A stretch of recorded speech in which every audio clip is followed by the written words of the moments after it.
తనూజాతం కృష్ణం వందే జగద్గురుం. ఇందరి రూపంలో కనిపిస్తున్న ఒకే ఒక్క మాస్టారి దివ్య చరణారవిందములకు సభక్తిపూర్వకముగా నమస్కరించుచు నేడు కుచేలోపాఖ్యానము, కుచేలుని కథ ఏమిటి, అందులో మనము తెలుసుకొనవలసిన అంశములు ఏమిటి అనేటువంటి విషయాన్ని చూద్దాము. భాగవతము అనగా భగవంతుని గూర్చి చెప్పునది, భగవంతుని దిశగా మనలను నడిపించునది, భగవంతుని వద్దకు చేర్చునది. అదండి భాగవతము. భగవంతుని వద్దకు చేర్చుతుంది కాబట్టే అనేక రకాలుగా భాగవతము ప్రాముఖ్యత సంతరించుకుంది. మన గురుదేవులు అనంతకృష్ణ గారు కూడా భాగవత సప్తాహాలను నిర్వహిస్తూ ఉన్నారు. అనేక చోట్ల భాగవత సప్తాహాలు జరుగుతూ ఉన్నాయి. ఎందుకంటే ఈ భాగవతమునకు అంత ప్రాముఖ్యత ఉన్నది. సరే, ఈ భాగవతంలో ఏ కథను పట్టుకున్నప్పటికీ కూడా అమృతమయమైన ఆనందాన్ని ఆ కథ మనకు అందిస్తుంది. మీరు ఏ కథను పట్టుకున్నా సరే అది ఒక అమృతమయమైన ఆనందాన్ని మనకు అందిస్తుంది. పంచదార చిలకను ఏ పక్కన కొరికినా కూడా అది తీయదనాన్నే ఎలాగైతే ఇస్తుందో, భాగవతము ఏ కథను పట్టుకున్నా కూడా అది ఒక అమృతమయమైన ఆనందాన్ని మనకు అందిస్తుంది. ఈ భాగవతంలో భగవంతుని కథలు మాత్రమే కాకుండా భక్తుల కథలు కూడా ఉన్నాయి. మనం చూసాం కదండి, భగవంతుని అవతార లీలాగాథ వైభవములతో పాటు భక్తుల కథలు కూడా ఉంటాయి. ఎందుకండి, భగవంతుడి కథలు చెప్తే సరిపోతుందిగా, భక్తుల కథలు చెప్పటం ఎందుకు అంటే కనుక, భగవంతుడు అవ్యక్తుడు, అవ్యక్తుడైనటువంటి పరమాత్మ ఎవరి ద్వారా వ్యక్తమవుతాడు, ఎవరి రూపంలో వ్యక్తమవుతాడు అంటే ఇదిగో ఈ భక్తుల రూపంలో పరమాత్మ వ్యక్తమవుతూ ఉంటాడు. కనుక ఈ భక్తుల కథలు భాగవతంలో చెప్పారండి. అటువంటి భక్తులలో నిర్మలమైన భక్తికి ప్రతీక అయినటువంటి వాడు ఈ కుచేలుడు. మనకి భగవద్గీతలో చెప్తాడు, ఆర్తో జిజ్ఞాసురర్థార్థి జ్ఞానీచ భరతర్షభ. భగవంతుణ్ణి చేరుకునేటువంటి భక్తులు 4 రకాలు అని అనుకుంటే కనుక, ఆర్తితో కొందరు భగవంతుణ్ణి చేరుతారు, జిజ్ఞాసతో భగవంతుణ్ణి చేరేవాళ్ళు ఉన్నారు, అర్ధార్థులై చేరేవాళ్ళు ఉన్నారు, జ్ఞానము చేత భగవంతుణ్ణి చేరేవాళ్ళు ఉన్నారు. అనేక రకాల భక్తులు. అటువంటి ఈ 4 రకాల భక్తులలో జ్ఞాన భక్తుల కోవకు వచ్చేటువంటి ఉత్తమమైన భక్తుడు మన కుచేలుడండి. ఈ కుచేలుని వ్యాస మహర్షి పరిచయం చేస్తూ మూల భాగవతంలో కృష్ణస్య ఆసీత్ సఖా కశ్చిత్ బ్రాహ్మణో బ్రహ్మవిత్తమః విరక్త ఇంద్రియార్థేషు ప్రశాంతాత్మా జితేంద్రియః అంటారు వ్యాసుడు. కృష్ణస్య ఆసీత్ సఖా, కృష్ణుడికి ఒక స్నేహితుడు ఉండేవాడు. ఎటువంటి వాడు ఆ స్నేహితుడు? బ్రాహ్మణో, బ్రాహ్మణుడు. బ్రాహ్మణుడు అంటే ఇతని తండ్రి గారు బ్రాహ్మణుడు కాబట్టి, ఇతని తాతగారు బ్రాహ్మణుడు కాబట్టి ఇతడు బ్రాహ్మణుడు అనే అంటే కాదన్నారు. అది కాదు అర్థం. బ్రాహ్మణత్వము ఏ ధర్మాలు చెబుతూ ఉందో, ఏ ధర్మాలు పాటించాలి బ్రాహ్మణుడు అయినటువంటి వాడు అని చెప్తుందో ఆ ధర్మాలు పాటిస్తూ ఆచరిస్తూ ఉన్నటువంటి వాడు. అంటే కేవలము పుట్టుకతో బ్రాహ్మణత్వము కాక బ్రాహ్మణ ధర్మాలేవో వాటిని తన జీవితంలో ఆచరిస్తూ ఉన్నటువంటి వాడు, అతడు బ్రాహ్మణుడు. కనుక కృష్ణస్య ఆసీత్ సఖా కశ్చిత్ బ్రాహ్మణో బ్రహ్మవిత్తమః అన్నారు. బ్రహ్మవిత్తమః అంటే బ్రహ్మవేత్తలలో శ్రేష్ఠుడైనటువంటి వాడు, నేనే బ్రహ్మము అని తెలిసినటువంటి వాడు అతడు బ్రహ్మవిత్తమః. అంటే బ్రహ్మముతో లయమయ్యేటువంటి వాడు. బ్రహ్మము అంటే భగవంతుడు అని అర్థం. అంటే ఉపనిషత్తుల్లో దేవుణ్ణి, గాడ్ని బ్రహ్మము అంటారు. బ్రహ్మము అంటే భగవంతుడు. భగవంతుడితో తాదాత్మ్య స్థితిలో నిరంతరము ఉండేటువంటి వాడెవరో అతను బ్రహ్మవేత్త. బ్రాహ్మణో బ్రహ్మవిత్తమ విరక్త ఇంద్రియార్థేషు. అంటే వ్యాస మహర్షి కుచేలుని పాత్రను మనకి పరిచయం చేస్తూ మొట్టమొదట వాడిన శ్లోకం. అంటే ఈ కుచేలుడు ఎటువంటి వాడో, ఏ పాత్ర అయినా ఎటువంటిదో మనకి తెలిస్తే కథ చక్కగా అర్థమవుతుంది. విరక్త ఇంద్రియార్థేషు అంటే ఇంద్రియార్థములు అంటే ఇంద్రియములు కోరుకునేటువంటి విషయములు. ఈ ఇంద్రియములు కోరుకునేటువంటి విషయముల పట్ల విరక్తి కలిగినటువంటి వాట. ఎందుకండి అంటే ఈ ఇంద్రియములు రకరకాలు కోరుకుంటుంటాయి. వాటికి అడ్డే ఉంది, ఆపే ఉంది, ఎటేటో పోతూ ఉంటాయి. కన్నుంది, చూడకూడనివి చూడమని చెప్తూ ఉంది. మన పిల్లలు ఎవరి సెల్లు వాళ్ళు తీసుకొని ఎవరి రూమ్లోకి వాళ్ళు పోతారు. ఏం చూస్తున్నారు తెలియదు. ఆ చూసి నొక్కుంటే అది ఆగటం ఉంటుందా? ఎటెటో పోతుంది. ఏవేవో వీడియోలు వస్తుంటాయి. చూడకూడంది చూడమని చెప్తే, ఒరే లేవరా, చదువుకోరా, స్నానం చేయరా, ట్యూషన్కి వెళ్ళురా, తర్వాతలే అంటాడు. ఎందుకంటే ఏవో ఎటెటో తీసుకెళ్తుంది ఆ కన్ననే ఇంద్రియము, చూస్తూ ఉన్నాడు. విరక్త ఇంద్రియార్థేషు. అట్లాగే ఈ చెవ్వనే ఇంద్రియం వినకూడనివి వినమంటుంది. డీజే పాటలను వస్తున్నాయి, ఇప్పుడు మీరు చూసారో లేదో. ఆ డీజే పాటల మధ్యలో కనుక మనం ఉంటే, ఇప్పుడు కొత్త జనరేషన్ ఏమైనా ఉండగలరేమో కానీ మన గుండె మీద దబీని కొట్టినట్టుగా ఉంటుంది. వినకూడనివి వినమంటాయి. ఈ చర్మము పొందకూడని స్పర్శ పొందమంటుంది. అంటే చెయ్యకూడని పనులు చెయ్యమని చెప్తూ ఉంటాయి ఈ ఇంద్రియములు. ఇంద్రియములు కోరుకునేటువంటి విషయములు, వీటిల్ని ఇంద్రియార్థములు అన్నారు. విరక్త ఇంద్రియార్థేషు అంటే ఈ ఇంద్రియములు కోరుకునే విషయముల పట్ల విరక్తి కలిగినటువంటి వాడు. అంటే వైరాగ్య సంపన్నుడు. కుచేలుడు వైరాగ్య సంపన్నుడండి. తర్వాత చెప్తున్నారు విరక్త ఇంద్రియార్థేషు ప్రశాంతాత్మా. ప్రశాంతంగా ఉంటాట, ఎల్లప్పుడూ ప్రశాంతంగా ఉంటాట. అదేమిటండి ఎల్లప్పుడూ ప్రశాంతంగా ఉండటం అంటే? ఇతనికి కోరికలన్నీ తీరిపోయినయ్యా, లేదా తరతరాలకు కావలసిందంతా సంపాదించేశాడా? ఎందుకని ప్రశాంతంగా ఉంటున్నాడు అంటే, కోరికలు ఉండటము, అవి తీరటము, తద్వారా ప్రశాంతత రావటము అనేటువంటిది కల్లా అది జరిగేటువంటి పని కాదు. కోరికలు, ఒక కోరిక తీరిందంటే 10 కోరికలు పుట్టుకొస్తూ ఉంటాయి పుట్టలోని పాముల్లాగా. ఆ కోరిక తీర్చుకుందాం, మళ్ళీ ఇంకో కోరిక తీర్చుకుందాం, ఇంకా కొన్ని పుట్టుకొస్తూ ఉంటాయి. దానికి లిమిట్ ఏం లేదు. కనుక కోరిక ఉండడము, ఈ కోరిక తీరటము, తద్వారా ప్రశాంతం రావటము జరగదు. తరతరాలకు కావాల్సింది సంపాదించేశాడా అంటే ఇతను కటిక దరిద్రుడు. మరి ప్రశాంతాత్మ అంటున్నారు ఎందుకు? ప్రశాంతంగా ఉంటాట ఎప్పుడు అంటే అసలు కోరికలే లేనటువంటి వాడు. ఎందుకండి కోరికలు లేకపోవటం ఏమిటి? విరక్త ఇంద్రియార్థేషు కోరికలు లేవుట అంటే ఇతనికి నిత్యానిత్య వివేకము కలిగినటువంటి వాడు. ఏది శాశ్వతమో ఏది అశాశ్వతమో తెలిసినటువంటి వాడు కుచేలుడు. టెంపరీ థింగ్స్ ఏంటి, పర్మనెంట్ థింగ్స్ ఏంటి, అది తెలిసినటువంటి వాడు. కుచేలుడికి మనకి తేడా ఇక్కడే, ఈ పాయింట్లోనే అర్థమైపోతుంది. అశాశ్వతములు ఏవి, శాశ్వతం ఏది? ఇవన్నీ అశాశ్వతములే. మనం పరిగెడుతూ ఉంటే ఉదయం లేచిన దగ్గర నుంచి ఇళ్ళు, పొలము, ఆస్తులు, భార్య, పిల్లలు, ఇవని అవ్వని, వాటి కోసమని వీటి కోసమని పరిగెడతాం. ఇవన్నీ కూడా ఒకనాటికి వెళ్ళిపోయాయి. మనము ఒకనాటికి వెళ్ళిపోతాం, ఇవి ఒకనాటికి వెళ్ళిపోతాయి. మరి శాశ్వతం ఏది? శాశ్వతము పరమాత్మ భగవంతుడొక్కడే.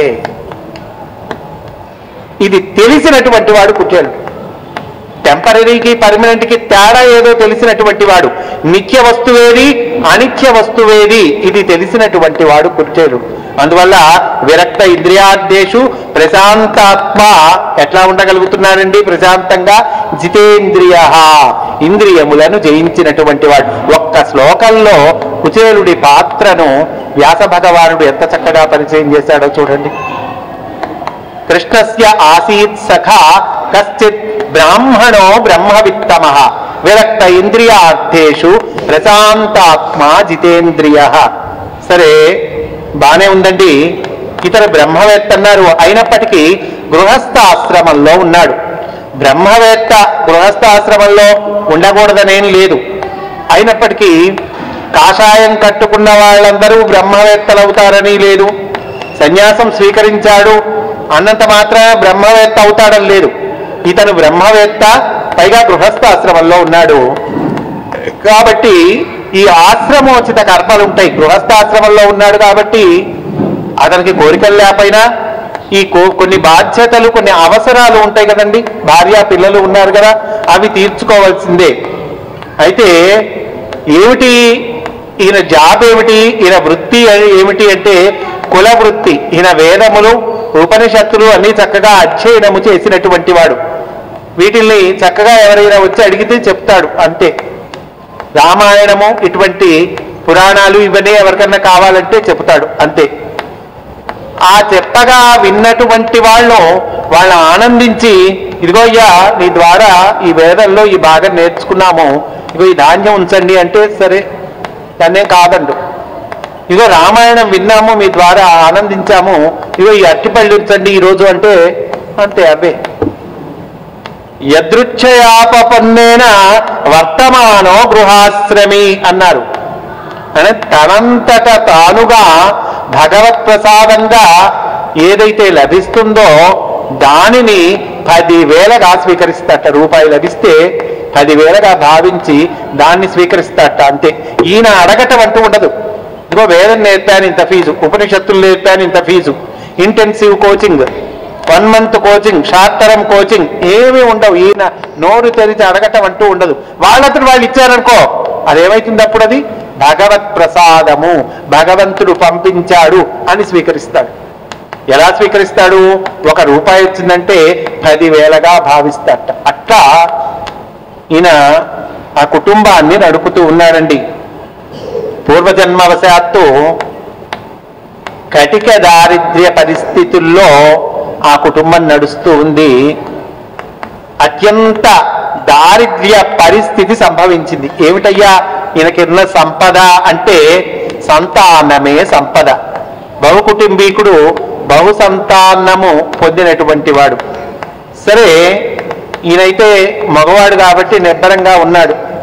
లోపల ఏ రకంగా భయం ఉన్నా, ఇంట్లో బాధలున్నా మగవాడు నిబ్బరంగా ఉంటాడు, బయటపడడు. కానీ ఆవిడ ఇంట్లో బాధ్యతలు చక్కబెట్టవలసినటువంటి ఇల్లాలు కదండి. ఆవిడ వామాక్షి, ఆవిడ కూడా మహా ఉత్తమ ఇల్లాలు, ఆవిడ పతివ్రత. ఆవిడ పాపం జాగ్రత్తగా సంసారాన్ని లాక్కొస్తూ ఉన్నది. కటిక దారిద్ర్యము అనుభవిస్తున్నా సరే అది బయటపడకుండా జాగ్రత్తగా, తెలివిగా, ఉపాయంగా సంసారాన్ని లాక్కొస్తోంది, పిల్లల్ని పోషిస్తూ ఉంది. కానీ ఆవిడ చేయి కూడా దాటిపోయిందండి పరిస్థితి. పండగ నాడు కూడా పిల్లలకు పట్టెడన్నము పెట్టలేనటువంటి పరిస్థితుల్లో ఆ కుటుంబం నడుస్తూ ఉంది. పిల్లలు ఆకులు, ఖాళీ ఆకులు పట్టుకొని తల్లి చుట్టూరా తిరుగుతూ ఉన్నారు, అమ్మ కాస్త అన్నం పెట్టు, ఆకలేస్తోంది అని. ఇటువంటి పరిస్థితుల్లో ఆ వామాక్షి పాపం చేసేది లేక భర్తను ఆశ్రయించి భర్త దగ్గరికి వచ్చి, ఏమండి ఇంట్లో దారిద్ర్యము తాండవిస్తూ ఉన్నది, దాని గురించి మీరు పట్టించుకోనైతిరి అని ఒక గురువులాగా భర్తకు బోధిస్తూ ఉందండి. భర్తకు మంచి చెప్తూ ఉంది. ఏమండి మీ చిన్ననాటి స్నేహితుడు కృష్ణస్వామి ఉన్నాడు కదా, ఒక్కసారి ఆ కృష్ణుడి దగ్గరికి వెళ్ళి దర్శనం చేసుకొస్తే మంచిదేమో కదా అని ఎటువంటి వాడు ఆ కృష్ణుడు అనేటువంటిది చెప్తూ ఉందండి. వరదుడు, వరాలిచ్చేటువంటి స్వభావము కలిగినటువంటి వాడు ఆ కృష్ణుడు. ఎటువంటి వాడు? వరదుడు, సాధు భక్త జనవత్సలుడు. సాధువులన్నా భక్తులన్నా వాత్సల్యము కలిగినటువంటి వాడు. సాధు భక్త జనవత్సలుడు, వరదుడు, సాధు భక్త జనవత్సలుడు. ఎవరికి ఇస్తాడు వరాలు? సాధువులకి, భక్తులకి ఇస్తాడు. సాధు భక్త జనవత్సలుడు, ఆర్త శరణ్యుడు. కృష్ణస్వామికి మనము చెబితేనే మన కష్టాలు తెలుస్తాయి అనుకుంటే పొరపాటు. చెప్పినా చెప్పకపోయినా ఏ భక్తుడు తల్లదిల్లిపోతూ ఉన్నాడు, ఏ భక్తుడు ఇబ్బంది పడుతూ ఉన్నాడు, ఏ భక్తుడు కష్టాల్లో ఉన్నాడో ఆయనకి తెలుసు. ఆర్త శరణ్యుడు ఇందిరావరుడు. పద్య శిల్పము ఎంత గొప్పగా ఉంటుందో చూడండి. ఆ పద్యము కన్స్ట్రక్షన్, ఏ పదం తర్వాత ఏ పదం రావాలి. వరదుడు వరాలిచ్చేటువంటి స్వభావం కలవాడు. అందరికీ ఇస్తాడా? సాధువత్త జనవత్సలుడు. ఏమండి, మనం చెబితేనే ఆయనకి కష్టాలు తెలుస్తాయా? కాదు. ఆర్త శరణ్యుడు. ఆర్తానాం ఆర్తిహంతారం. ఎవరు ఆపదలలో ఉంటారో వాళ్ళ వద్దకు స్వామి నేనున్నానని చెప్పి వస్తాట. బాగుందయ్యా, ఇంతమంది కష్టాలు తీర్చాలంటే ఆయన దగ్గర డబ్బులు ఉండాలి కదా అంటే పక్కన చెప్తూ ఉన్నారు ఇందిరావరుడు. అంటే ప్రపంచంలో ఉన్న సంపదలన్నింటికి అధిరాజ్ఞి ఎవరో ఆవిడే ఆయన భార్యగా ఉంది, ఇందిరావరుడు.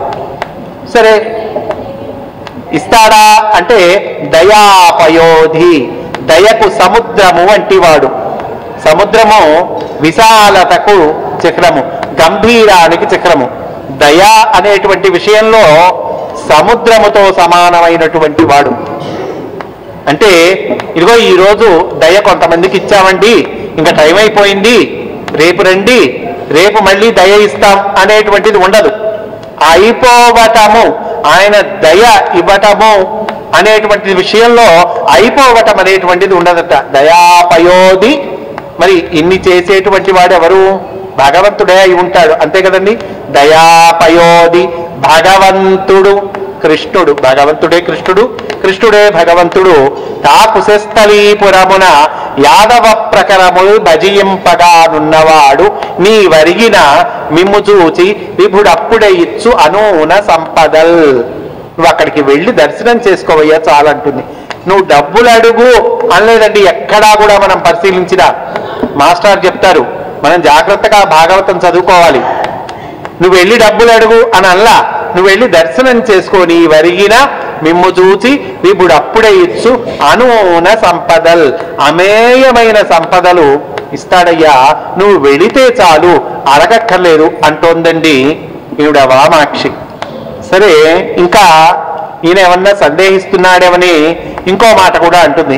కలలోనంతను మున్నెరుందరి మహాకష్టాత్ముడైనట్టి దుర్బలుడు ఆపత్ సమయంబునన్ నిజ పదాబ్జాతంబులుల్లంబునన్ తలపన్నంతనే మెచ్చి ఆర్తిహరుడై తన్నైన ఇచ్చున్ సునిశ్చల భక్తిని భజించు వారికిడడే సంపద్విశేషోన్నతుల్.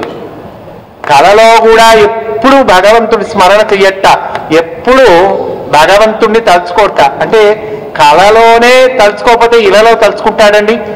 ఎటువంటి కళల్లో మనకి ఏమొస్తాయి? మన మామూలు జీవితంలో ఏ అంశముల చుట్టూ మనం తిరుగుతామో అవే కళ్ళలోకి వస్తాయి. అంటే మామూలు జీవితంలోనే తలుచుకోడు, కళలో అసలే తలుచుకోడు. అంటే ఎప్పుడూ భగవంతుడి స్మరణ చేయనటువంటి వాడు, అటువంటి వాడికి ఏదో ఆపద వచ్చింది అంటే, వాడికి ఏదో పేదరికమో అనారోగ్యమో ఏదో వచ్చింది. అలాంటి పరిస్థితుల్లో వాడు ఒక్కసారి కనుక భగవంతుడి స్మరణ చేసుకుంటే తన్నైన ఇచ్చున్, తనని తానే ఇచ్చుకుంటాట అటువంటి వాడికి. అట్లాంటిది సునిశ్చల భక్తిని భజించు వారికి ఇడడే సంపద్విశేషోన్నతులు అంటోంది. మీలాంటి వాడికి ఎందుకు ఇవ్వడయ్యా, ఇస్తాడు అని అంటోందండి. అజామిళుడి కథ చూసాం మనం. అజామిళోపాఖ్యానము భాగవతంలో. ఈ అజామిళుడు చివరికి అవసాన దశలో డెత్ బెడ్ మీద ఉన్నప్పుడు నారాయణ అని అన్యాపదేశంగా అంటాడు. భగవంతుణ్ణి పిలవాలని పిలవడు, తన కుమారుణ్ణి పిలుద్దామని పిలుస్తాడు. వెంటనే ఎప్పుడైతే ఇతను నోటి నుండి నారాయణ అనే శబ్దము వచ్చిందో విష్ణుదూతలు వస్తారు. విష్ణుదూతలు వచ్చి యమదూతలతో సంవాదము అంటే వాదించి మరీ ఈ అజామిళుణ్ణి రక్షిస్తారు. అంటే ఒక్కసారి భగవంతుడి స్మరణ గనక చేస్తే ఇంకా మనం భగవంతుడి వారం అయిపోతాం. భగవంతుడు ఏమంటారు, నువ్వు నావాడివి అంటట. ఒక్కసారి స్మరణ చేస్తే చాలట. అది చెప్తూ ఉన్నారు ఇక్కడ. సరే, చెప్తూ ఉన్నారు ఆవిడ. అందువల్ల నువ్వు బయలుదేరవయ్యా అన్నది. బయలుదేరవయ్యా అంటే నా ఆలోచిస్తూ ఉన్నాడు. అయం హి పరమోలాభ ఉత్తమ శ్లోక దర్శనం. వెళ్ళాలి, ఎందుకంటే ఇల్లాలు చెప్పింది. మన పరమ పతివ్రత, ఆవిడ చెప్పాక వెళ్ళకపోతే ఆవిడ నొచ్చుకుంటుంది. వెళ్ళాలి. అంటే ఇన్నాళ్ల తర్వాత ఎప్పుడో చిన్నప్పుడు కలిసి చదువుకున్నాం, తర్వాత వాళ్ళింటికి మనం వెళ్ళలేదు, మన ఇంటికి వాళ్ళని పిలవలేదు. ఇన్నాళ్ల తర్వాత, ఇన్ని ఏళ్ల తర్వాత ఇప్పుడు ఆ కృష్ణస్వామి దగ్గరికి సంపదల కోసము వెళ్ళటమా? కాదు, వెళ్ళకూడదు. వెళ్ళాలి కానీ, ఇల్లాలు చెప్పింది వెళ్ళాలి కానీ సంపదల కోసము వెళ్ళకూడదు. మరి వెళ్ళటానికి సంబంధించిన మోటివేషన్ ఫ్యాక్టర్ ఏంటి, ప్రేరణాంశము ఏమిటి అంటే కనుక అయం హి పరమో లాభ ఉత్తమ శ్లోక దర్శనం, భగవంతుడి దర్శనం. స్వామిని దర్శించుకోవచ్చు, భగవంతుణ్ణి చూడొచ్చు, దీనికోసం వెళదాం అనుకున్నాడండి. ఇక్కడ గోవింద దర్శనోత్సాహి అగుచు అంటారు పోతన గారు. గోవింద దర్శనోత్సాహి అగుచు అంటే అర్థం అది. ఎందుకోసం వెళ్తున్నాడు? డబ్బుల కోసం కాదండి. గోవింద దర్శనోత్సాహి అగుచు, భగవంతుడి దర్శనం చేసుకోవచ్చు. సాధూనాం దర్శనం పుణ్యం స్పర్శనం పాపనాశనం అన్నారు కదండి. సుఖయోగిని పరీక్షిత్తు మహారాజు చూసిన వెంటనే, అయ్యా నీ దర్శనమైంది, ఇంక నేను బ్రతికిపోయాను అంటాడు. తక్షకుడి కాటుతో వారం రోజుల్లో ప్రాణము వదిలేయబోతున్నాను అని తెలిసినటువంటి పరీక్షిత్తు మహారాజు ఆ గంగా తీరానికి చేరతాడు. పెద్దలందరినీ పిలిపిస్తాడు, ఋషులందరూ వస్తారు. అప్పుడు పిలవకుండానే సుఖయోగి అక్కడికి వస్తాడు. ఆ సుఖయోగికి నమస్కరించి పరీక్షిత్తు మహారాజు అంటాడు, నిన్ను చూసినాను, నీ దర్శనమైంది, నేను బ్రతికిపోయాను అంటాడు. బ్రతికిపోవటం ఏంటండి? వారం రోజుల్లో తక్షకుడి కాటు, ప్రాణాలు వదిలేయటము, శరీరాన్ని వదిలేయటం ఇది తప్పదు కదా. మరి ఏంటి ఆయన బ్రతికిపోయాను అంటాడు. బ్రతికిపోవటము అంటే బ్రతుకు యొక్క సార్థకత చేకూరటము. ఎట్లా చేకూరింది? అదిగో సుఖయోగి దర్శనమై బ్రతుకు యొక్క సార్థకత చేకూరింది.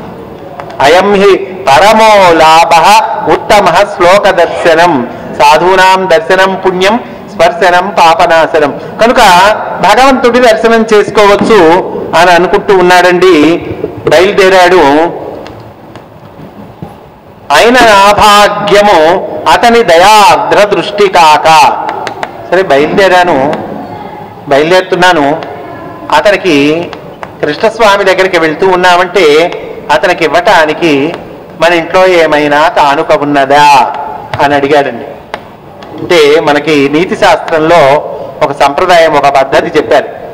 గురువు గారి దగ్గరికి వెళ్ళేటప్పుడు ఉత్త చేతులతో వెళ్ళకూడదు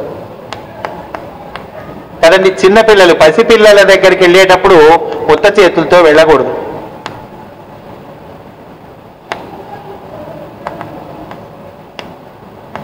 రాజుగారి దగ్గరికి వెళ్ళేటప్పుడు ఉత్త చేతులతో వెళ్ళకూడదు. ప్రియురాలి దగ్గరికి వెళ్ళేటప్పుడు ఉత్త చేతులతో వెళ్ళకూడదు. ఏదో యథాశక్తి గురువుగారి దగ్గరికి వెళ్తున్నాం, పండో ఇంకోటో మన శక్తి మేర, శక్తికి మించి కాదు, శక్తి మేర. అంటే దేవాలయంకి, గుడికి వెళ్తున్నాము, స్వామికి ఏదో కొబ్బరికాయో అట్టిపండ్లో ఏదో మన శక్తి దక్షిణో మన శక్తి మేర కదండి. పసిపిల్లల దగ్గరికి వెళ్తున్నాం, ఏమీ చేత లేదు, చేతిలో 4 బిస్కెట్లు అయినా కొనుక్కొని వెళ్ళాలి కదండి. ఇది నీతి శాస్త్రం చెప్పిన విషయం. ప్రియురాలు చెప్పే పనే లేదు ఇంకా కదండి. ఈ నలుగురి దగ్గరికి వెళ్ళేటప్పుడు ఉత్త చేతులతో వెళ్ళకూడదని శాస్త్రం. ఆయన ఎవరు? ద్వారకాధీశుడు. ఆయనకిచ్చేంత కానుక ఇంట్లోనే ఉంటే ఇక బయలుదేరి వెళ్ళటం ఎందుకు? అయినా సరే చూస్తానని ఇంట్లో ఇల్లంతా వెతికితే మరీ తీవ్రమైన ఆకలి పరిస్థితి పిల్లలకు దాపురిస్తే ఉంటుంది అని కొన్ని అటుకులు ఉన్నాయిట.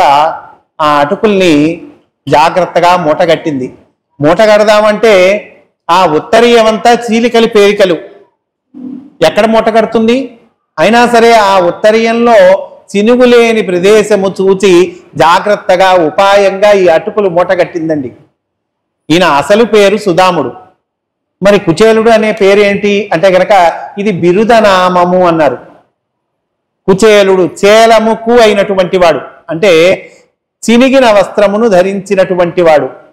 దారిద్ర్య పరిస్థితి కదండి, పూర్వజన్మ కర్మ వశాత్తు లభించినటువంటి దారిద్ర్య పరిస్థితి. అందువల్ల ఆ చినిగిన వస్త్రాలే కట్టుకొని తిరుగుతూ ఉంటాడు. ఎవరో ఆయన ఆ చినిగిన బట్టలు కట్టుకునే ఆయన, అతన కుచేలుడా, అట్లా వచ్చిందండి ఈయనకి ఈ పేరు. బిరుదనామం కుచేలు. అసలు పేరు సుధాముడు అసలు పేరు.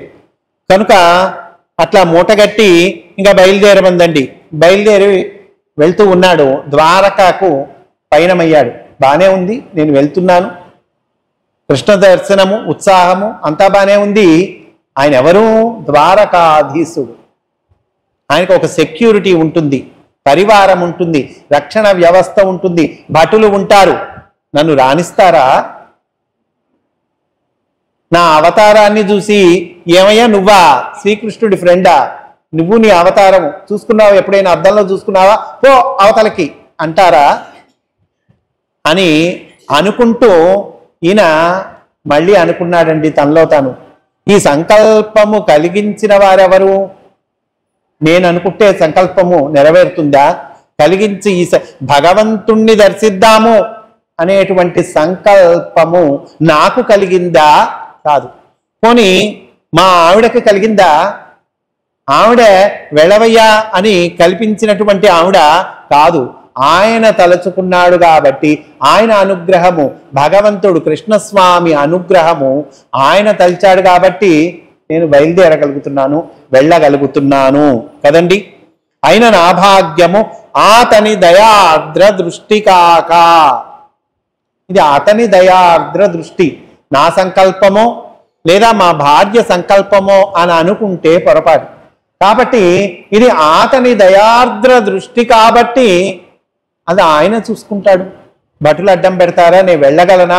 ఇన్ని ప్రాకారాలు దాటగలనా? ఈ లెక్క నాకెందుకు అని అనుకున్నాడు. ఇతను అనుకున్నట్టే ఎవ్వరూ అడ్డు పెట్టలేదటండి. చూడండి, మన సంకల్పములు అనుకున్న వాటి వెనకాల భగవత్ సంకల్పము ఉంటుంది, గురువుగారి సంకల్పము ఉంటుంది.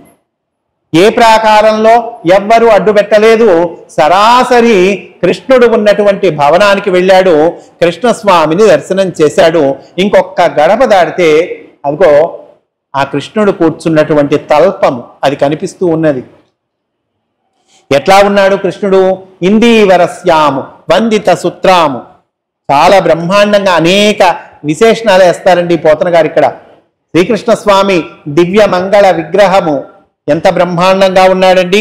ఇందీవరస్యాము వందిత సూత్రాము కరుణాలవాలు భాసుర కపోలు కౌస్తుభాలంకారు కామిత మందారు సురుచిర లావణ్యు సురశరణ్యు హర్యక్ష నిభవజ్యు అఖిల లోకారాధ్యు ఘనచక్రహస్తు జగత్ప్రశస్తు ఖగకులాదిపయాను కౌసేయ పరిధాను పన్నగశయను అబ్జాతనయును. ఇందీవరస్యాము వందిత సూత్రాము అంటే దేవేంద్రులు, దేవతలు సవితము కొలిచేటువంటి భగవంతుడు, మెరిసేటువంటి చెక్కిళ్ళ కలవాడు, కౌస్తుభము ధరించినటువంటి వాడు. కనుక అటువంటి కృష్ణుణ్ణి కుచేలుడు చూశాడు. కనిడాయన్ జనునంత. కుచేలుడు శ్రీకృష్ణుణ్ణి చూడటం జరిగింది. ఆ కుచేలుడు శ్రీకృష్ణుణ్ణి చూడటం జరిగిన తర్వాత కృష్ణుడి చూపు కుచేలుడి మీద పడిందట. కృష్ణుడి చూపు కుచేలుడి మీద పడినప్పుడు ఈ కుచేలుడు ఎట్లా ఉన్నాడు అది కూడా వర్ణన చేస్తారు. కనిడాయన్ జనునెంత కృష్ణుడు దళత్కంజాక్షుడు.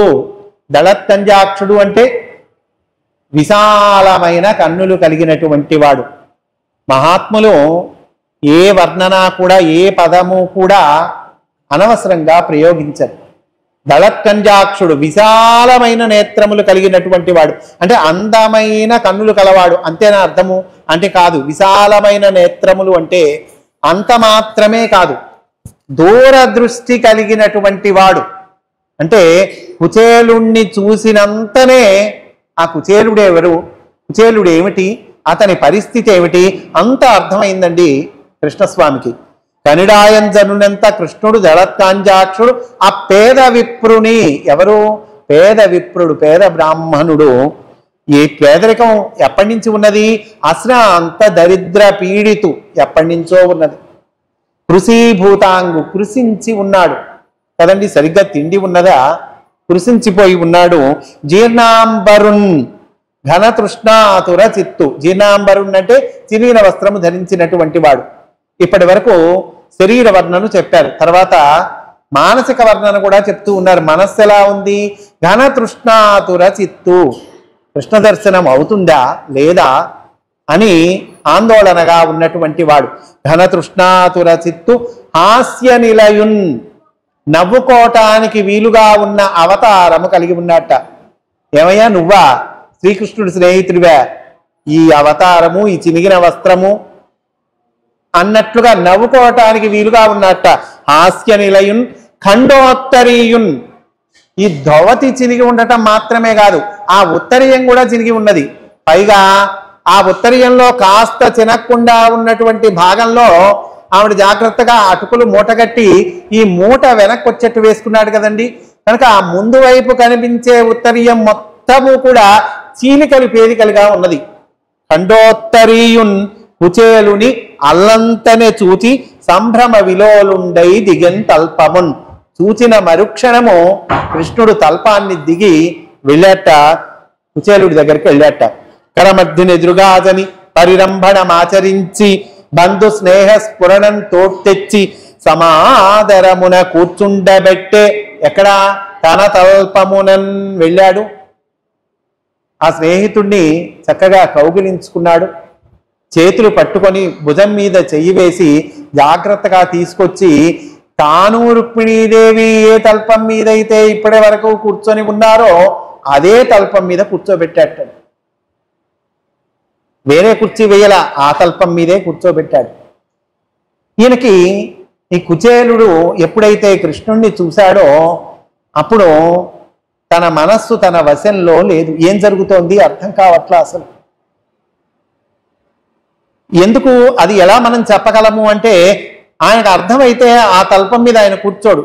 ఇక్కడ నువ్వు రుక్మిణీదేవి కూర్చునే తల్పమయ్యా, లేదు పక్కన ఇంకో కుర్చీవే అక్కడ కూర్చుంటాననేవాడు కాదు, కూర్చున్నాడు. అంటే అసలు ఏమి జరుగుతోంది అర్థం కావట్లా. పూర్తిగా భగవంతుడిలో లయమైనటువంటి పరిస్థితి అండి అది. సరే, ఆయన రుక్మిణికి సైగ చేశాడు కృష్ణస్వామి. ఇటువంటి మహాత్ములు మహానుభావులు వస్తే ఏమి చేయాలో ఆవిడకి తెలుసు. ఆవిడ వెంటనే పరిచారకులకు సైగ చేసింది. వాళ్ళు కూడా ఉత్తమమైనటువంటి పరిచారికలు, వాళ్ళకి తెలుసు ఇట్లాంటి పెద్దలు వస్తే కృష్ణస్వామి ఏం చేస్తాడు. వాళ్ళు వెంటనే ఒక బంగారు పళ్ళెం తీసుకొచ్చారు, ఒక బంగారు కలశంలో నీరు తీసుకొచ్చారు. ఈ బంగారు పళ్ళెము ఆ కుచేలుని పాదాల కింద ఉంచారండి. రుక్మిణీదేవి నీరు అందిస్తూ ఉంటే కృష్ణస్వామి ఆ కుచేలుని పాద ప్రక్షాళనగా ఆవిస్తూ ఉన్నాడు. చూడండి, ఎవరి ముఖ కమలము నుండి వేదములు ఉద్భవించినయ్యో, ఎవరైతే ఈ సమస్త సృష్టిని సృజించి రక్షించి చివరికి తనలో లయం చేసుకుంటూ ఉన్నాడో అటువంటి స్వామి పరమాత్మ భగవంతుడు అదిగో ఆ పేద బ్రాహ్మణుడి పాద ప్రక్షాళనగా ఆవిస్తూ ఉన్నాడు. అతనికి ఉపచారములు చేశారు, అర్ఘ్యం ఇచ్చారు, భాగ్యం ఇచ్చారు, మార్గాయాసం తీర్చారు, పాద ప్రక్షాళన చేస్తూ ఉన్నారు. సాక్షాత్ శ్రీ మహాలక్ష్మి నీరు అందిస్తూ ఉన్నదండి. ఏమిటండి ఈ విచిత్రం అంటే, భగవంతుడు భక్తులకు వసుడైపోతాడు. భగవంతుడు ఆదర్శం చూపిస్తూ ఉన్నాడండి మనకి. ధర్మరాజు రాజసూయ యాగం అప్పుడు, రాజసూయ యాగం అంటే బోలెడు పనులు ఉంటాయి. ఒక తరం ముందుకెళ్తే మనం ఒక 25 ఏళ్ళు 30 ఏళ్ళు ముందుకెళ్తే పెళ్ళి అంటే బోలెడు పనులు ఉంటాయి. బజార్ నుంచి కొనుక్కు రావాల్సినవి కొనుక్కు రావాలి, ఇంట్లో తయారు చేయాల్సినవి తయారు చేయాలి. మగ పెళ్లి వాళ్ళ దగ్గర వ్యవహారం నడిపేవాడొకడు, విడిదిలో వ్యవహారం నడిపేవాడొకడు, పురోహితుడికి కావలసినటువంటివి ఏర్పాటు చేసేవాళ్ళు ఒకడు, వంటవారి దగ్గర వ్యవహారం నడిపేవాడొకడు. ఇంతమందికి ఇన్ని పనులు ఉంటాయి. పందిళ్ళు వేయాలి కదండి. 30 ఏళ్ల క్రితం 25 ఏళ్ల క్రితం పెళ్ళిళ్ళు ఇంత పని ఇంతమంది డిస్ట్రిబ్యూట్ చేసుకొని పని చేస్తే కానీ ఒక పెళ్ళి అవ్వదు. ఈరోజు ఏముంది, ఫోన్లలో మొత్తం అయిపోతున్నాయి ఈరోజు. మరి రాజసూయ యాగం అంటే ఎంత పెద్ద యాగము, ఎంత పెద్ద పని ఉంటుంది, ఎన్ని పనులు ఉంటాయి. ఆ రాజసూయ యాగానికి కొన్ని రోజుల ముందు కృష్ణస్వామి ధర్మరాజు దగ్గరికి వచ్చి, నాకేం సేవ ఇస్తున్నావు బావా అని అడుగుతాడు. ఏమి సేవ ఇస్తున్నావు అని అడుగుతూ ఉన్నాడండి కృష్ణుడు. చూడండి, నాకేమి సేవ ఇస్తావు అంటాడు. ధర్మరాజు అంటాడు, బావా నీకు మేము ఇచ్చేదే ఉంది, నువ్వు రా కూర్చో, ఆశీస్సులు ఇవ్వు చాలంటాడు. అట్లా కాదు, నేను పని చేస్తాను. నమే పార్థాస్తి కర్తవ్యం త్రిషు లోకేషు కించన నానావాప్తం అవాప్తవ్యం వర్త ఏవచ కర్మణి అన్నారు భగవద్గీతలో. నమే పార్థాస్తి కర్తవ్యం, నాకు చేయవలసిన పనేం లేదయ్యా. త్రిషు లోకేషు కించిన 3 లోకాలలో కూడా నానావాప్తం అవాప్తవ్యం, నా అనావాప్తం నా అవాప్తవ్యం, చేయదగిన పని లేదు, చేయవలసిన పని లేదు నాకు. అయినా వర్త ఏవచ కర్మణి, నిరంతరము పనులు చేస్తూనే ఉంటాను. ఎందుకని? లోక కళ్యాణము కోసము. కృష్ణుడు భగవద్గీతలో చెప్తూ ఉన్నాడు. కనుక నాకేం సేవ ఇస్తావు అన్నాడు కృష్ణుడు రాజసూయానికి ముందు. నువ్వు ఇస్తావా, నీ అంతటి నువ్వు వర్క్ అలాట్ చేస్తావా, సరే నువ్వు వర్క్ అలాట్ చేయకపోతే పనిని నేనే తీసుకుంటా అని కృష్ణుడు తీసుకున్న పనేంటో తెలుసా అండి? రాజసూయ యాగంలో, ఆ రాజసూయ యాగానికి అనేక మంది ఋషులు వస్తారు, పెద్దలు వస్తారు. అప్పటి ఉన్న ఆచారము ప్రకారము వాళ్ళందరికీ స్వాగత సత్కారాలు ఏర్పాటు చేయాలి, వాళ్ళందరికీ పాద ప్రక్షాళన చేయాలి, కాళ్ళు కడగాలి. ఆ పని తీసుకున్నాడండి. ఆ ఋషులందరికీ పాద ప్రక్షాళన గావించాడు కృష్ణుడండి. ఏమిటండి ఇది? ఎప్పుడు కూడా ఎవరైతే ఇతరులను గౌరవిస్తారో వాడే గౌరవార్హుడు. గౌరవం పొందాలి, అందరికీ ఉంటుంది. నన్ను రెస్పెక్ట్ చేయాలి, నాకు పెద్ద కుర్చీ వేసి కూర్చోబెట్టాలి, నాకు పెద్ద సీట్ ఇవ్వాలి. నిజమే, నువ్వు గౌరవింపబడాలి అంటే టెక్నిక్ ఏంటో తెలుసా? అది చెప్తూ ఉన్నాడు కృష్ణుడు. మనము గౌరవింపబడాలి అంటే ముందు అది మనము ఇతరులకు ఇవ్వాలి. మనము ఎప్పుడైతే ఇతరులను గౌరవిస్తామో అప్పుడు మనము గౌరవార్హులము అవుతాము. కుచేలునికి పాద ప్రక్షాళన గావిస్తూ ఉన్నాడండి. పరిరంభణమాచరించి బంధు స్నేహ స్ఫురణం తోటెచ్చి సమాదరమున కూర్చుండబెట్టే తన తల్పమునన్. బాగుంది, ఆయనకి మార్గాయాసం తీరింది. ఇంకా కృష్ణస్వామి ఈ కుచేలుని చెయ్యి తన చేతిలోనికి తీసుకొని కృష్ణస్వామి మాట్లాడుతూ ఉన్నాడండి. ఎంత బ్రహ్మాండంగా మాట్లాడతాడో చూడండి. ఏం మాట్లాడుకుంటారు స్నేహితులు? అసలు స్నేహితులు ఏం మాట్లాడుకోవాలి? చాలా కాలము తర్వాత కలిసినటువంటి స్నేహితులు ఏం మాట్లాడుకోవాలి? ఇద్దరు స్నేహితులు కలిశారు, ఏం మాట్లాడుకుంటాం? ఏరా మీ అబ్బాయి పెళ్లి చేసావట, కట్నం ఎంత తీసుకున్నావు? ఈ మధ్య స్థలం కొన్నావట, తాడిపత్రిలో స్థలం కొన్నావటగా. తాడిపత్రిలోనే కొన్నావా, హైదరాబాద్లో కూడా కొన్నావా? ఆ కొన్నా మాకు చెబుతావా ఏంటి?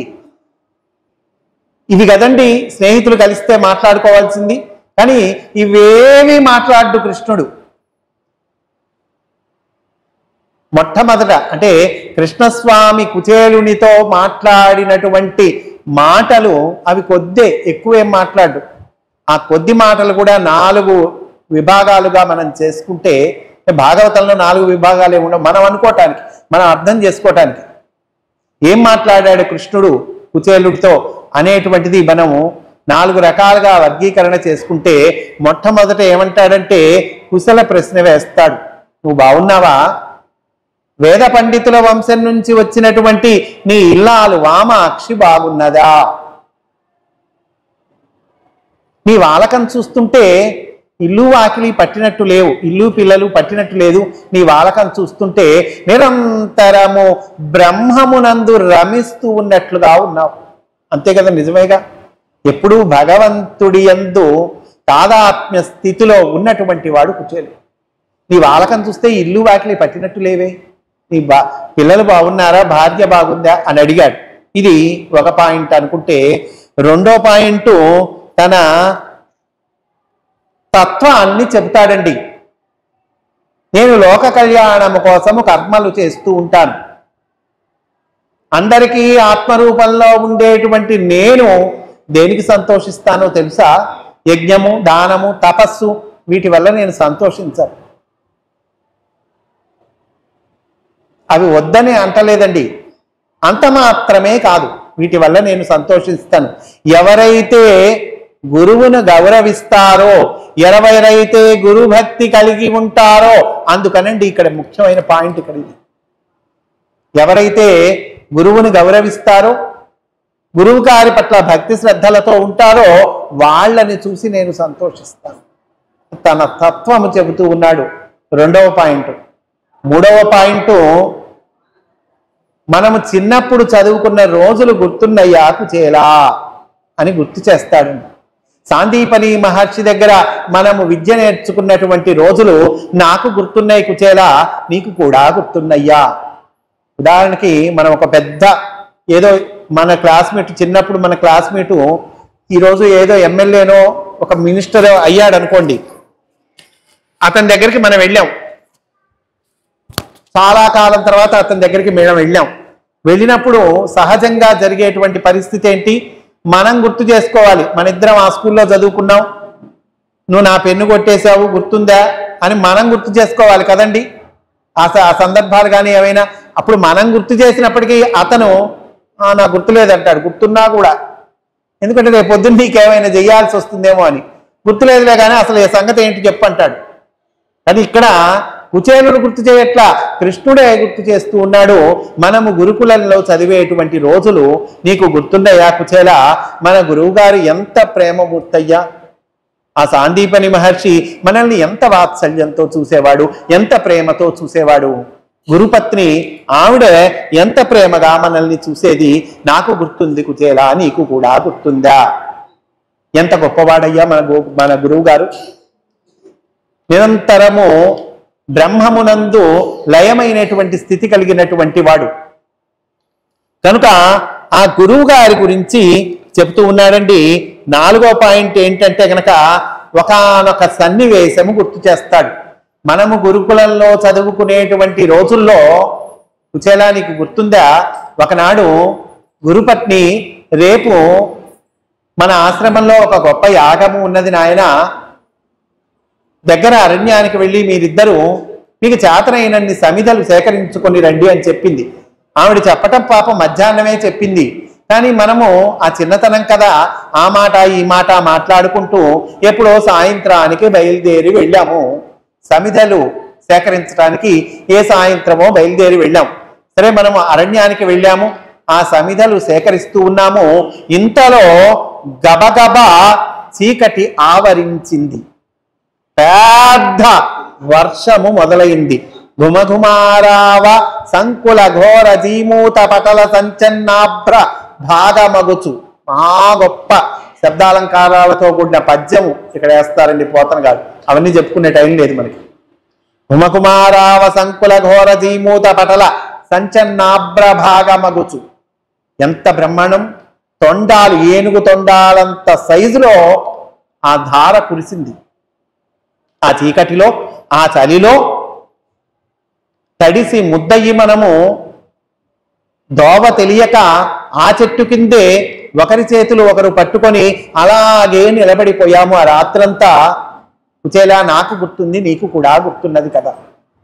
తెల్లవారేసరికి సాందీపని మహర్షి, అయ్యో నా పిల్లలు నిన్న నంగా వెళ్ళారు, ఎటు వెళ్ళారు అని దీపం పట్టుకొని వెతుక్కుంటూ మన కోసం వచ్చాడు. మనల్ని గమనించాడు. ఆ నీళ్లు జల్లి మనల్ని లేపి మనం తేరుకున్నాక ఆ మహర్షి ఈ ఇద్దరిని కౌగిలించుకుంటాడు. అయ్యో నా పిల్లల్లారా, నా కోసం ఎంత కష్టపడ్డారు మీరు. కటకట ఇట్లు మా కొరకుగా జనుదెంచి ఈ మహాటవిన్ సముత్కట పరిపీడనొందితిరి.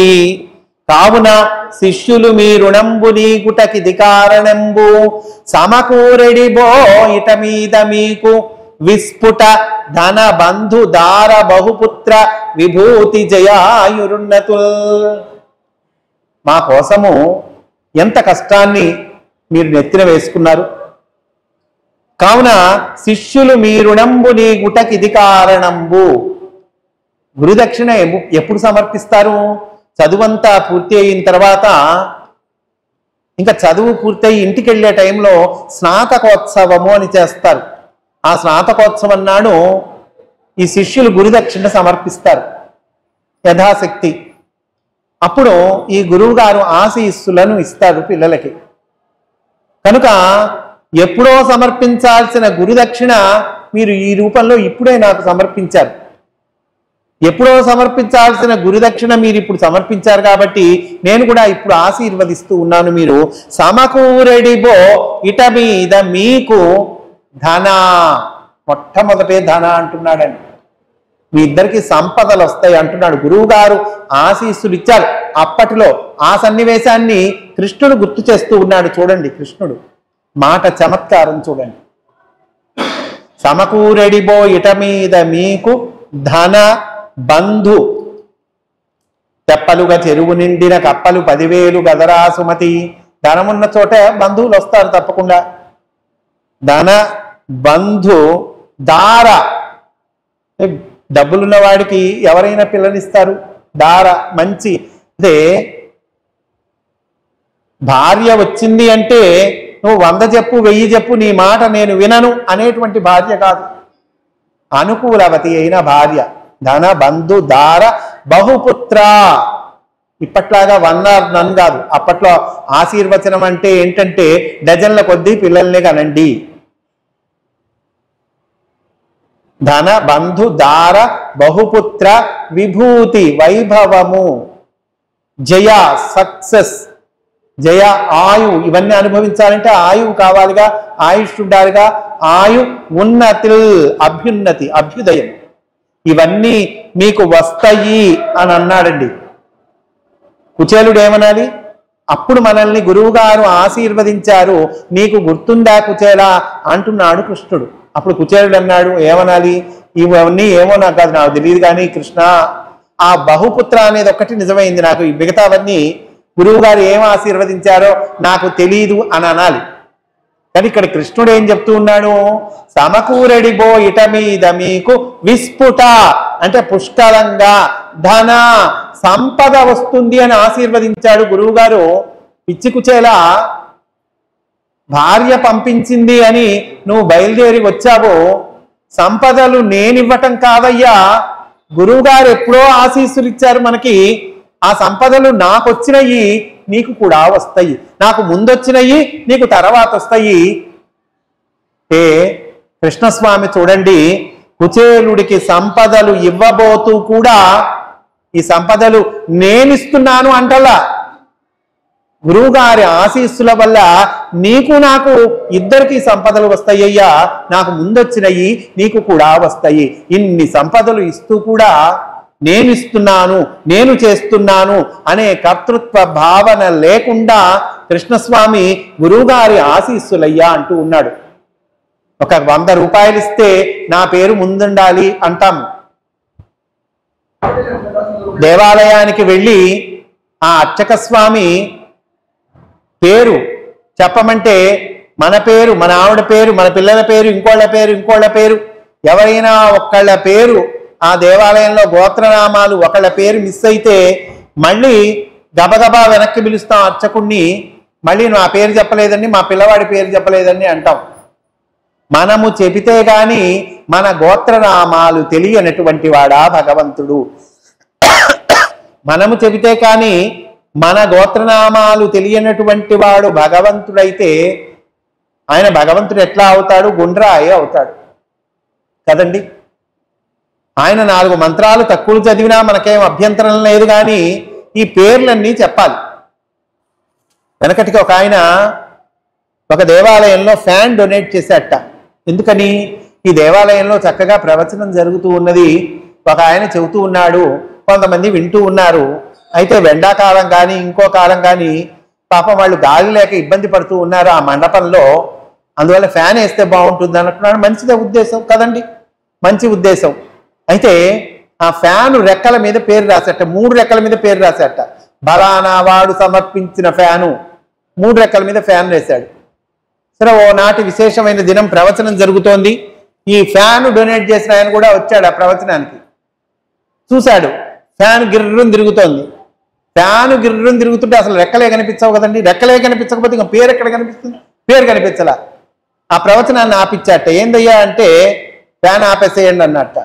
అదేందుకయ్యా ఫ్యాన్ నువ్వు గాలి కోసం అని కదా నువ్వు వేసి ఇచ్చింది, ఆపేయమంటాడు. కాదు కాదు, నా పేరు ఎక్కడ కనిపిస్తుంది? ఇంత కష్టపడి నేను ఫ్యాన్ ఇస్తే పేరు లేదు కదా, పేరు కనిపించట్లేదు కదా, అందువల్ల ఫ్యాన్ తిరగడానికి లేదన్నట్ట. తిరిగితే పేరు కనిపించట్లా, అందువల్ల నా పేరు ఉండాల్సిందే అన్నట్ట. కనుక కొద్దిది మనము సమర్పణ చేస్తూ కూడా నా పేరు ఉండాలి అనే కర్తృత్వ భావాన్ని విడవలేకుండా ఉన్నామే. ఇన్ని సంపదలు కృష్ణుడు ఇస్తూ కూడా ఈ సంపదలు నేను కాదయ్యా, నీకు నాకు మన ఇద్దరికీ కూడా ఎప్పుడో గురువు గారు ఇచ్చేశారు అని చెప్తూ ఉన్నాడండి. సమకూరెడిబో ఇట మీద మీకు విస్ఫుట ధన బంధు దార బహుపుత్ర విభూతి జయాయురున్నతుల్. అంటే ఆ గురువు గారి ఆశీర్వచనాన్ని గుర్తు చేస్తూ ఉన్నాడు. ఈ కృష్ణస్వామి మాట్లాడిన ఈ మాటలను విశ్లేషణ చేసుకుంటే ఏం మాట్లాడుతూ ఉన్నాడండి? అసలు ఇద్దరు స్నేహితులు చాలా కాలం తర్వాత కలిస్తే ఏం మాట్లాడుకోవాలి? మొట్టమొదట ఊరికే పరామర్శ చేశాడు, కుశలం అడిగాడు. నువ్వు ఎట్లా ఉన్నావు, నీ భార్య ఎట్లా ఉన్నదని, నీ పిల్లలు ఎట్లా ఉన్నారని. తర్వాత ఎంతసేపటికి గురువుగారు గురువుగారు గురువుగారు అంటూ ఉన్నాడండి. గురువుగారి ప్రసక్తే, గురువుగారి విషయమే తీసుకొస్తూ ఉన్నాడు. తన తత్వాన్ని చెబుతూ కూడా నేను యజ్ఞము దానము తపస్సు వీటి మాత్రానికే సంతోషించను. ఎవరైతే గురువు భక్తి కలిగి ఉంటారో, ఎవరైతే గురువు పట్ల పూజనీయ భావము కలిగి ఉంటారో వాళ్ళని చూస్తే నేను సంతోషిస్తాను అని చెప్తూ ఉన్నాడండి. ఇద్దరు అన్నదమ్ములు చాలా కాలం తర్వాత కలిస్తే మాట్లాడుకోవలసినది తల్లిదండ్రుల గురించి. మన అమ్మ ఎంత ప్రేమగా ఎంత కష్టపడి మనల్ని పెంపించింది, మన నాన్న ఎంత కష్టపడి ఒక ఉద్యోగం, ఒకటికి 2 ఉద్యోగాలు చేసి ఎన్ని కష్టాలున్నా ఆయన బయటపడకుండా నిబ్బరంగా ఉండి మనల్ని పైకి తీసుకొచ్చాడు. ఇద్దరు అన్నదమ్ములు చాలా కాలం తర్వాత కలిస్తే మాట్లాడుకోవలసినది తల్లిదండ్రుల గురించి. ఇద్దరు భక్తులు చాలా కాలం తర్వాత కలిస్తే మాట్లాడుకోవలసింది భగవంతుడి గురించి. ఇద్దరు శిష్యులు చాలా కాలం తర్వాత కలిస్తే మాట్లాడుకోవలసినది గురువు గారి గురించి. అది నేర్పుతూ ఉన్నాడండి కృష్ణస్వామి. సరే, ఆ చక్కగా ఆయన ఆతిథ్యాన్ని స్వీకరించాడు. ఆ రాత్రి అక్కడే విశ్రమించాడు. గుండెల నిండా శ్రీకృష్ణ పరమాత్మను నింపుకున్నాడు. పక్క రోజు ఉదయం లేచాడండి. ఆయన సంధ్యావందనాది కృత్యములన్నీ కూడా నిర్వహించుకున్నాడు. కృష్ణస్వామి చాలా దూరము దాకా ఆ కుచేలుడి భుజం మీద చెయ్యి వేసి సాధారణంగా చాలా దూరం వరకు ఆయన వచ్చి ఆయన్ని సాగనంపాడు. ఆ తర్వాత కుచేలుడు తన ఇంటికి బయలుదేరాడు. వెళ్తూ వెళ్తూ ఒక మాట అనుకుంటాడు, అవును వెళ్ళాను, బయలుదేరి వచ్చాను, కానీ సంపదలు కృష్ణుణ్ణి అడగలేదు. కానీ ఆయన కూడా సంపదలు ఇవ్వలేదే, ఎందుకు ఇవ్వలేదు కృష్ణుడు సంపదలు అని అనుకుంటూ ఏమనుకుంటాడంటే, పేదవాడికి సంపదలు వస్తే అహంకారము వచ్చి తద్వారా భగవత్ స్మరణని మరచిపోతాడేమో అని కృష్ణుడు నాకు సంపదలు ఇవ్వలేదు. కృష్ణుడికి ఎంత ప్రేమ నా మీద. సంపదలు వస్తే అహంకారము వస్తుంది, తద్వారా భగవత్ స్మరణని విస్మరించటం జరుగుతుంది. అందువల్ల కృష్ణుడు నాకు సంపదలు ఇవ్వలేదు అని అనుకుంటూ తన గ్రామానికి వెళ్తాడండి. మన ఇంటికి మనకి ఎప్పుడూ అలవాటైన మన ఇంటికి మన ఆటోమేటిక్గా అడుగులు పడిపోతాయి కదండి. ఆటోమేటిక్గా వెళ్ళిపోతాంగా, ఎవరు దోవ చెప్పక్కర్లేదుగా, వెళ్ళిపోయాడు. కానీ తీరా చేసి ఆయన ఇంటి వైపు చూస్తే అక్కడ పూరి గుడిసె స్థానంలో పూరి గుడిసె లేదు, ఒక పెద్ద మహాభవనము ఉన్నది. పాలరాతి భవనం, బంగారము మణులు తాపబడినటువంటి భవనం. ఆ భవనంలో నుంచి మహాలక్ష్మి స్వరూపంలో ఉన్నటువంటి ఒక ఇల్లాలు బయటికి వస్తుంది, పట్టి చీర కట్టుకొని. ఏమండి రాండి అని చేయి పట్టుకుంది కుచేలుడిది. ఎవరమ్మా నువ్వు, పరాయి స్త్రీవి, నా చేయి పట్టుకుంటావేందన్నాడు ఈయన. పరాయి స్త్రీనా పాడండి, నేను మీ భార్యనండి అని. ఏమిటి నువ్వు ఈ అవతారంలో ఉన్నావంటే, పక్కన బిలబిలామంటూ వాళ్ళ పిల్లలు వస్తారు. వాళ్ళ పిల్లలు కూడా చక్కగా కాస్ట్లీ డ్రెస్ వేసుకొని పిల్లలందరూ వస్తారండి, చుట్టూరా పరిచారకులు ఉంటారు, మేమందరం మీ పరిచారకులమే, మీ దాసులమే అంటారు. ఆయనకు అప్పుడు అర్థమైంది కృష్ణస్వామి యొక్క కరుణ దయ, ఆయనకి అప్పుడు అర్థమైందండి. అయితే ఇక్కడతో కథ ఆగిపోయిందా అంటే, ఇక్కడతో కథ ఆగిపోతే అసలు మనం కుచేలుడి గురించి చెప్పుకోవాల్సిన పనే లేదు. సంపదలు రాగానే ఈ సంపదలకు సంబంధించిన గర్వము, అహంకారము తలకెక్కించుకొనక ఇవి భగవత్ ప్రసాదములు అని వాటిని చక్కగా దాన ధర్మములు చేసుకుంటూ సద్వినియోగము చేస్తూ కృష్ణ ప్రణాళికలో అంతర్భాగమైనటువంటి వాడు కుచేలుడు. తర్వాత కూడా కృష్ణ ప్రణాళికకు సంపూర్ణముగా సహకరించినటువంటి వాడు. మనకి మంత్రజాలము గ్రంథంలో వస్తుంది, గరుడకేతనము ఆ గ్రంథంలో కూడా కుచేలుడి పాత్ర వస్తుంది. తర్వాత కూడా కృష్ణుడి దివ్య ప్రణాళికలో పాల్గొన్నటువంటి వాడు కుచేలుడు. సరే, బాగానే ఉందండి. ఇక్కడ ఇంకొక పాయింట్ చెప్పుకొని మనము ఈ ప్రవచనాన్ని పూర్తి చేసుకుందాం. సరే, బాగుందండి. ఈ వెళ్ళినవాడు అడగచ్చుగా, అడగకపోవటం ఏమిటి కదండి? వెళ్ళాడు కదా అంత దూరం, సింగడు అద్దంకి పోను పోయాడు రాను వచ్చాడు అన్నట్టుగా అక్కడికి వెళ్ళినవాడు అడక్కపోవటం ఏమిటి అంటే, నారద భక్తి సూత్రాల్లో మాస్టర్ సమాధానం చెప్పారు దీనికి. నకించిత్ వాంఛతి, నిజమైన భక్తుడు ఏది కోరడు. వివేకానంద స్వామి జీవితంలో ఒకానొక సమయంలో అత్యంత దారిద్ర్య పరిస్థితి సంభవిస్తుంది. రామకృష్ణ పరమహంస ఆయన గురువు గారి దగ్గరికి వెళ్ళి చెప్పుకుంటారు, అయ్యా ఇంట్లో కొన్ని వారాలుగా తిండి లేదు, ఏదైనా దారి చూపించండి అని ఆ గురువు గారిని, రామకృష్ణ పరమహంస గారిని అడుగుతాడు. గురువు గారు అంటారు నవ్వి, నన్నెందుకు అమ్మని అడుగు అంటారు కాళీమాత. సరే, అమ్మ దగ్గరికి వెళ్తాడు. అమ్మ ఆ ధ్యానంలో కూర్చుంటాడు వివేకానంద స్వామి. మళ్ళీ బయటకు వస్తాడు. అమ్మని అడిగావా అంటాడు గురువు గారు. రామకృష్ణ పరమహంస అడగలేదండి అంటాడు. రెండో రోజు కూడా సేమ్ సిచ్యువేషన్. అమ్మని అడిగావా అంటాడు, అడగలేదండి. మూడో రోజు కూడా ఈ దారిద్ర పరిస్థితి గురువు గారికి చెప్పుకుంటాడు వివేకానందుడు. అమ్మని అడుగు అంటాడు. అమ్మ దగ్గరికి వెళ్తాడు, ధ్యానంలో కూర్చుంటాడు. వివేకానందుడు బయటకు వస్తాడు. అమ్మని అడిగావా అంటాడు, అడగలేదండి అంటాడు. ఏమి, ఎందుకు అడగలేదు అంటాడు. నిజంగా ఆ పేదరికంతో చనిపోవలసినటువంటి పరిస్థితి వస్తే చనిపోతాం, అంతేగాని అమ్మను దారిద్ర్య పరిస్థితిని తీర్చమని అమ్మని అడగాలని అనిపించలేదండి అంటాడు వివేకానందుడు. అప్పుడు రామకృష్ణ పరమహంస అంటాడు, నువ్వు అడగవని నాకు తెలుసయ్యా. ఇనుము అయస్కాంతమయ్యాక మళ్ళీ తిరగై ఇనుప ముక్కగా మారేటువంటి అవకాశము లేదు. భక్తుడిగా మారాక మళ్ళీ వెనక్కి మరలటము అనేటువంటిది ఉండదు. ఇంకా అది అతని ఇష్టము కాదు. కనుక నిజమైన భక్తుడు ఏమీ కోరడు. నకించిత్ వాంఛతి, అందుకని కోరలేదండి. పైగా పరిస్థితి, ఏ పరిస్థితి అయినా, ఏ సన్నివేశమైనా అది భగవంతుడి ప్రసాదమే. అమేయ ధనావళులు, గొప్ప సంపదలు ఇచ్చాడు, నాయన ఇది నీ ప్రసాదం. దారిద్ర్య పరిస్థితి సంభవించింది, ఇది కూడా భగవత్ ప్రసాదమే. గొప్ప సంపదలు, ఇది భగవత్ ప్రసాదం అవ్వటము.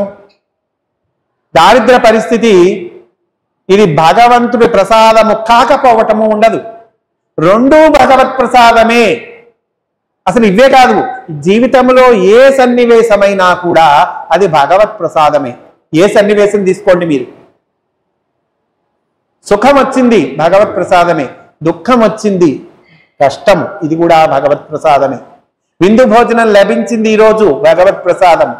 కటికు పోషం ఉండాల్సిన పరిస్థితి వచ్చింది, ఇది కూడా భగవత్ ప్రసాదమే. ఆరోగ్యంగా ఉన్నాం, భగవత్ ప్రసాదము. అనారోగ్య పరిస్థితి వచ్చింది, ఇది కూడా భగవత్ ప్రసాదమే. జీవితంలో లభించిన ప్రతి సన్నివేశము భగవత్ ప్రసాదమే. ఇది తెలిసినటువంటి వాడు కుచేలుడు. అందువల్ల ఏం అడగలేదండి. సరే, బాగుందండి, ఈయన అడగలేదు. ఆయన సంపదలు ఇస్తూ నేను ఇస్తున్నానని చెప్పచ్చుగా, ఇందులో సస్పెన్స్ ఏముంది కదండి. నేను ఇస్తున్నాను అని చెప్పచ్చు కదా, ఎందుకు చెప్పలేదు అంటే ఇది పెద్ద విషయమే కాదు.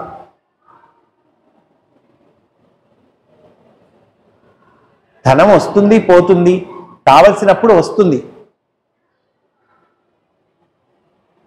కనుక ఆ రకంగా కృష్ణస్వామి చక్కగా కుచేలుని అనుగ్రహించినటువంటి విషయమండి. అంత చక్కటి నిర్మల భక్తి, జ్ఞానభక్తి కలిగినటువంటి కుచేలుడు ఆయన నుంచి మనకి ఈ సందేశము అందుతూ ఉన్నది అని తెలియజేస్తూ స్వస్తి సర్వేషాం సమస్త సన్మంగళాని భవంతు.